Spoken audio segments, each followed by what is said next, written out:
Depois da tensa negociação entre governo e Congresso norte-americanos sobre o teto da dívida dos Estados Unidos na virada do ano, mercados aparentemente tranquilos até a nova rodada dessas negociações. Sobre isso eu converso agora com o educador financeiro da Manifit, André Massaro. Tudo bem, André? Tudo bem? Vamos ver, né? Até lá, Congresso em recesso, deve voltar aí para o final de janeiro e fevereiro deve ser muito tenso. Pouco tempo, será que o pessoal vai deixar essa negociação para a última hora também? Para o começo do ano tá tudo bem, né? Quer dizer, levando-se em conta que hoje é praticamente o primeiro dia do ano útil, né?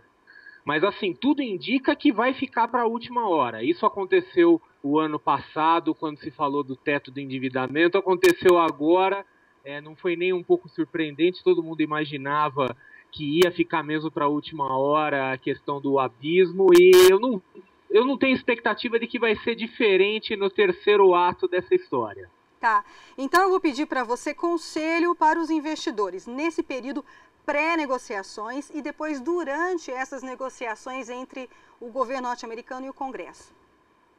O maior conselho que eu daria para alguém nesse momento é não se entusiasmar, porque o que acontece é todo mundo espera, na verdade, que vai dar certo. Quer dizer, acontece, tem aquela briga no Congresso, mas no fim das contas o acordo sai.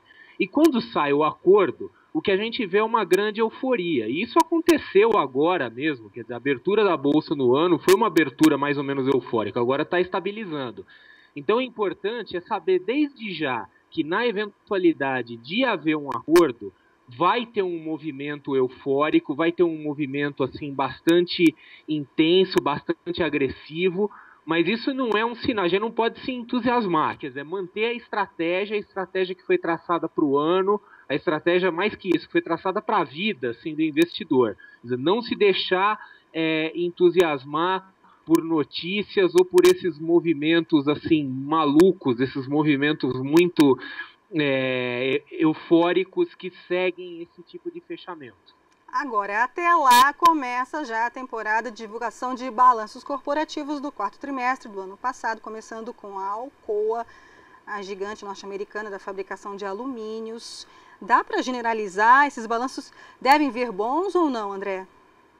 Provavelmente, porque devem espelhar sim uma certa retomada que aconteceu ao longo do ano passado lá, retomada sim na produção, retomada na economia. Quer dizer, a gente sabe como é que está a situação deles.